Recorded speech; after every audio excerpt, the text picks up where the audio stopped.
መስራት እንችላለን። ነባሮቹን እናድሳለን፣ አገልግሎታቸውን እናዘምናለን፣ አዳዲስ ደግሞ እንገነባለን ብለን ያቀርነው።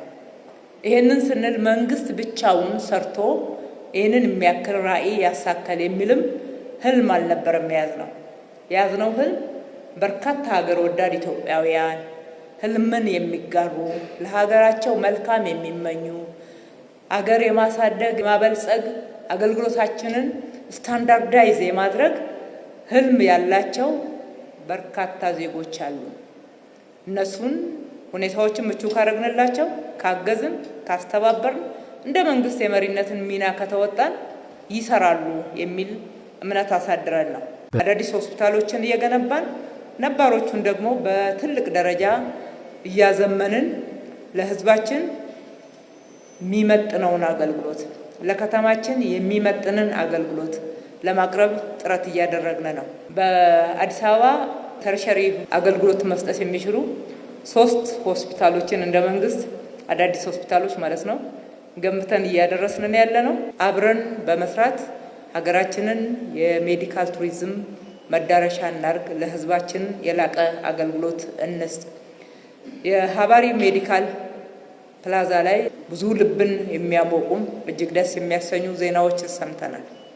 ፈጣን አገልግሎት በመስጠት በተለይም ደግሞ የዘመኑ ቴክኖሎጂ በመጠቀም በኩል በባለሙያም በሕክምና መሳሪያዎችም የተደረገውን ዝግጅት የተደረገውን ከፍተኛ አገልግሎት ለመስጠት ያለውን ዝግጁነት ሰምተናል። በምንዞርበትም ወቅት ተመልክተናል። እጅግ በጣም ደስ ያሰኘናል። በሚቀጥለውም በምታረጉት ጥረቶች ውስጥ ለመስራት አልቃችሁ አገልግሎታችሁን ለህዝባችሁ ለማድረስ በምታረጉት ጥረት ውስጥ የከተማ አስተዳደሩ አብሯችሁ ነው ያለው። መንግስት ብቻውን የጤና አገልግሎትን ሸፍኖ ለህብረተሰባችን ጠቅላላ የጤና አገልግሎት ማድረስ እንደማይችል መንግስታችን ያምናል፣ ሁላችንም እናውቃለን፣ ዓለምም ይህንን ይመሰክራል። ያንን ማድረግ እንድንችል ግን የመንግስት የግሉ ዘርፍ የሁሉም ባለድርሻ አካላት ትብብር መቀመጥ እንዳለበት በግልጽ የሚያስቀምጥ ነው። ለዚህም እንግዲህ ለፖሊሲ ማስፈጸሚያ እንዲሆኑ ብቻ ሳይሆን ህብረተሰባችንን ተደራሽ ማድረግ እንድንችል ለ15 ዓመት የሚያገለግል የጤና በተለይም ደግሞ የስፔሻሊቲዎች የሰብ ስፔሻሊቲዎች ምን አይነት ሮድማፕ ያስፈልገናል ብለን አስቀምጠን መተግበር ጀምረናል። ይህንን ስንመለከት አንደኛው የመጀመሪያ ደረጃ ጤና ክብካቤን ማሳደግ ነው።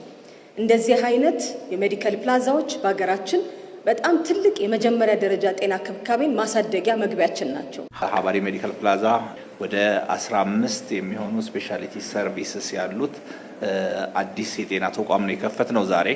the entire building outpatient facility ነው። ሜዲካል ቱሪዝምን ሪቨርስ ለማድረግ በብዛት ወደ ውጭ የሚሄደውን ታካሚ አገሩ ውስጥ የሚታከምበት ሁኔታ አሬንጅ ለማድረግ ነው የጀመርነው።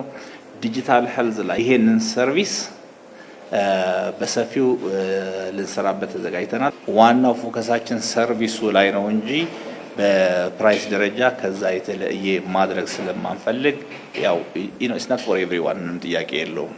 ግን ካሉን የጤና ተቋማት ጋር በይዘቱና በእንቱን ለየት ቢልም ክፍያው ላይ አንድ ነው ያደረግነው።